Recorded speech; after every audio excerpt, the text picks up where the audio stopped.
Right now, somewhere in your kitchen, there is a machine humming. It has been humming since the day you moved in. It never stops. And it is the reason that if the power went out tonight and stayed out for a week, most of the meat in your house would be spoiled, slimy, and dangerous to eat by Sunday. You have been taught that meat needs cold, that without a refrigerator, without a freezer, meat rots. That is what everyone believes, but it is not true. And on the farm where I grew up, we proved it wrong every single winter with nothing but a wooden box and a bag of salt. 6 months. That is how long a properly salted ham or side of bacon stayed good on our farm in the 1950s, with no fridge, no freezer, no electricity, touching it at any point. 6 months of good meat from an animal we killed in November, hanging in a shed, eaten clear through until the garden came back in spring. And the whole thing cost about $1 in salt. I want to tell you exactly how it was done. I'm going to tell you what the salt box was, how it worked, and why it kept meat safe for half a year when everything you have been told says it should have poisoned us. And I am going to tell you the part that should bother you, which is that none of this is lost knowledge. It is not a secret. It is written down. Farm families did it for 300 years on this continent, and longer than that before they ever crossed the ocean. You were just never taught it. By the end of this, you will know exactly how the salt box worked, you will know what it cost, and you will understand why nobody selling you a freezer ever bothered to mention that your great grandmother did not need one. The first thing you have to understand is what actually makes meat go bad, because once you understand that, the whole trick makes sense. Meat does not rot because it is warm. Meat rots because of water. Every piece of fresh meat is full of moisture, and that moisture is what bacteria need to live and multiply. Bacteria cannot grow in a dry place. They cannot grow where there is nothing to drink. Cold slows them down, yes, but cold does not stop them. And the moment your fridge fails, they wake right back up and get to work. Salt does something different. Salt does not slow the bacteria down. Salt reaches into the meat and pulls the water out of it entirely, and it pulls the water out of the bacteria too, so they cannot survive at all. A refrigerator puts the enemy to sleep. Salt kills it. That is the difference, and that is why the old way lasted 6 months and your way lasts 6 days. Let me make that plainer because this is the whole thing, and if you understand it, you understand everything else. Take a slug in your garden. You know what happens if you pour salt on it? It shrivels, it dries up right there on the sidewalk. That is not the salt burning it. That is the salt pulling every drop of water out of that creature through its own skin faster than it can hold onto it. That is exactly precisely what salt does to the bacteria in a piece of meat. It draws the water out of them and they collapse and die, and it draws the water out of the meat around them, so there is nothing left for any new bacteria to live on. A dry ham is a desert, and nothing dangerous grows in a desert. The scientists have a word for this. They call it osmosis, and there are men with letters after their names who have written long papers on it. My mother called it salting the ham. It is the same thing. She just did not need the paper. The salt box itself was nothing fancy. On our farm, it was a wooden crate, pine boards my grandfather nailed together, about the size of a small trunk, kept in the smokehouse where it stayed cool but never froze. Some families used a stone crock, some used a hollowed hardwood log. It did not matter what the box was made of. What mattered was what went inside it and how. The box had a job, and the job was to hold the meat completely buried in salt so that every square inch of that meat was touching cure on all sides, with no gap, no pocket, no bare spot where air could reach it, because a bare spot is where spoilage starts. One uncovered corner and the whole ham could turn, so the burying had to be total. Here is how the meat went in.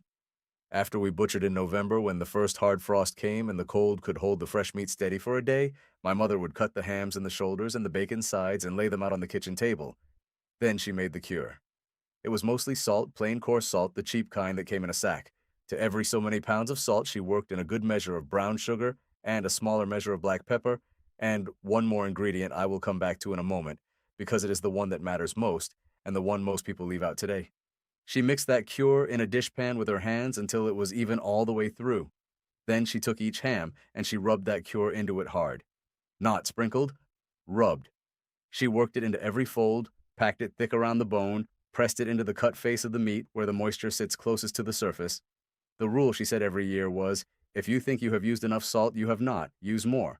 Then the meat went into the box. A layer of loose salt on the bottom first, an inch deep, then a ham laid on top, then salt poured over and around it until it disappeared. Then another layer of salt, another piece of meat, more salt packed down by hand until the box was full and every piece was buried like treasure, and then it sat. Now, here is where most people who try this today get it wrong, and it is the reason their meat spoils and they decide the old timers were lying. The salt pulls the water out of the meat, and that water has to go somewhere. It runs to the bottom of the box as a brine, a salty liquid, and if you leave the meat sitting in that puddle, it will spoil. So every few days for the first couple of weeks, my mother would open the box, pour off the brine that had collected, and repack the meat with fresh, dry salt on any spot that had gone bare. And the meat was giving up its water, and she was carrying it away. A big ham might sit in that salt for 6 weeks, a day and a half of curing for every pound of meat, while the salt slowly reached all the way to the bone and drove every drop of moisture out ahead of it. When it was done, that ham was firm, dense, heavy with cure, and light on water, and there was not a bacterium alive anywhere inside it. That one ingredient I told you I would come back to, along with the salt and the sugar, the old cure always included a small amount of saltpeter. That is the plain name for it. It is what kept the meat a good red color instead of turning a dull gray, but more than color, it was the thing that stopped the one bacteria that salt alone does not always beat, the one that grows deep in the middle of a big ham where the salt reaches last. A pinch did the job. Too much was no good. Every farm wife knew the measure by heart, passed down from her own mother, and she did not write it on a card because she did not need to. It lived in her hands. If what I am telling you rings true so far, if you are the kind of person who suspects that plain old wisdom has been quietly pushed aside so somebody could sell you the replacement, then do me a small favor and tap the like button and subscribe to this channel and ring that notification bell so you do not miss what comes next. I put out these old farm ways one at a time, the real ones, the ones that still work when the power does not, and I would like you along for it. Now, I want you to stop and think about who benefits from you not knowing any of this. Because when I was a boy, every farm family in the valley fed itself through winter out of a salt box and a smokehouse. Nobody had a chest freezer because they had not been sold one yet.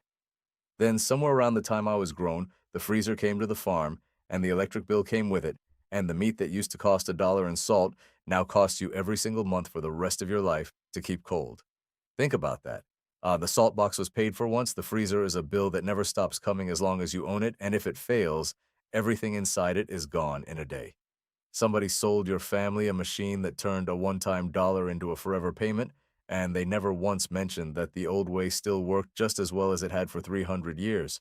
I am not telling you there was a meeting where men sat around a table and decided to make you forget how to cure a ham. I do not believe in that kind of thing. It is something quieter and, in a way, worse than a plot.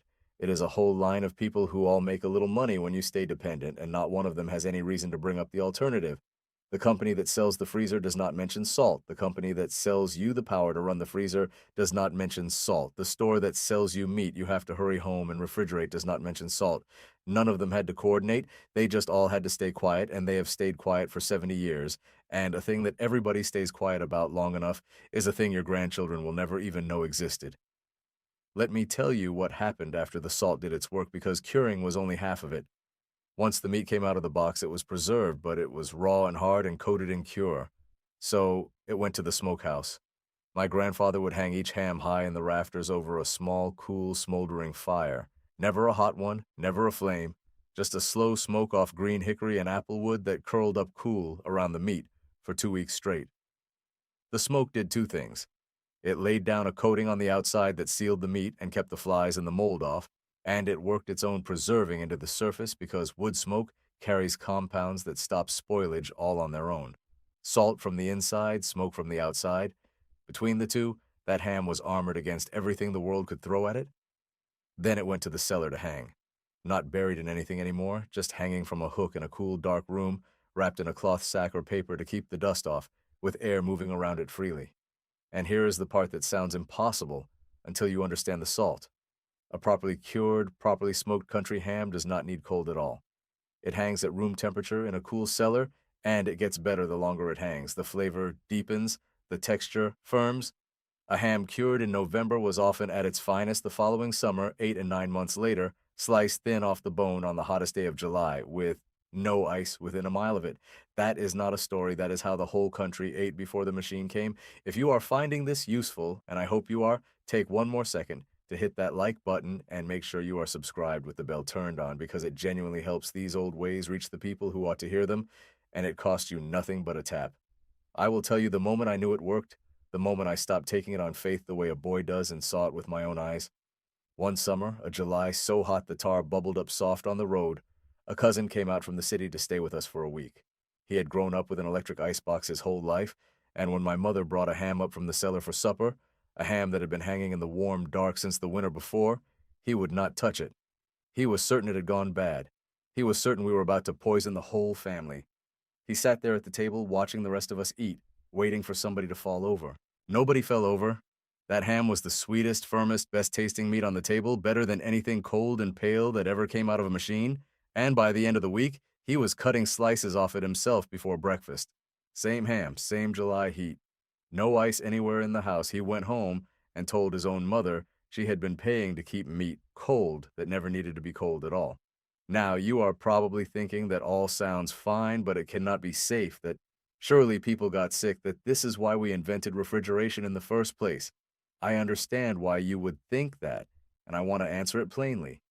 The reason we have refrigeration is not that salt curing failed.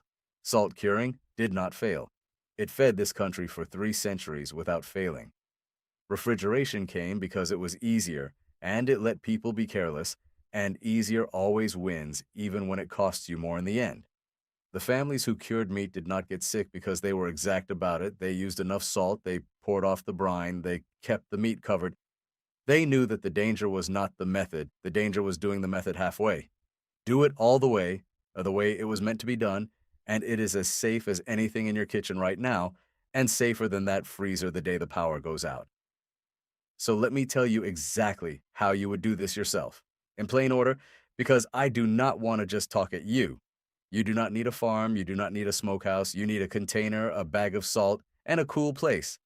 First, get yourself plain coarse salt with no additives, no iodine, just salt, the kind sold for pickling or canning, cheap by the pound. Get a food-safe container that is not metal because salt and metal do not agree. A crock, a heavy plastic tub, a wooden box lined with clean cloth, any of those will do. Second, take your cut of meat, a pork shoulder or a belly is the easiest to start with, pat it bone dry and rub coarse salt into every surface hard, more than feels reasonable, packing it thick into the cut faces. Third, lay a bed of salt in the bottom of your container, set the meat on it, and bury the meat completely in more salt so no part of it shows. Fourth, and this is the step people skip, put that container somewhere cool, a basement or a cold pantry that stays above freezing but below the temperature of a warm room, and check it every few days. When you see liquid pooling in the bottom, pour it off and add fresh dry salt to any spot that has gone bare. That liquid is the water leaving the meat, exactly what you want, but it cannot be allowed to sit. Fifth, give it time. About a day and a half of curing for every pound the meat weighs. A small piece is done in a week, while a large one takes a month or more. When it comes out firm and dense and dry to the touch, the salt has done its work. Rinse it, and from there you can smoke it if you have the means, or simply wrap it and hang it in a cool place, and it will keep for months the way it kept for my family. The whole cost of it is the salt and a little of your patience. There is no meter running. There is no bill next month. There is nothing to fail in the night and cost you everything at once. I want to leave you with something my grandfather said standing in that smokehouse with the hams hanging over our heads in the cold. I asked him once why we did it the hard way when the neighbors down the road had gone and bought a freezer. He did not look up from the fire. He said the freezer keeps your meat as long as the company keeps your power on, and not 1 minute longer. The salt keeps your meat because of what it is, and it does not care who is in charge or whether the lights are on. He said a man who can feed his family without asking permission from anybody is a free man. And a man who cannot is only comfortable, and comfortable is not the same thing. I was young and I did not understand him then. I understand him now. I am not asking you to give up your refrigerator or live the way we lived. I am asking you to know this, to keep it, because knowledge like this only disappears when the last person who holds it forgets to hand it on. So if this reached you, hand it on. And if you found real value in it today, please do take that final second to like this video, to subscribe if you have not, and to turn on the notification bell, because the next thing I'm going to show you is how the same families kept butter sweet and fresh for a year in a cellar with no ice and no fridge, using nothing but cold water and a clay pot, and I do not want you to miss it. Stay well, stay capable, and remember, the people who built this country fed themselves through every winter with their own 2 hands, and everything they knew is still true, still waiting the moment you decide to learn it.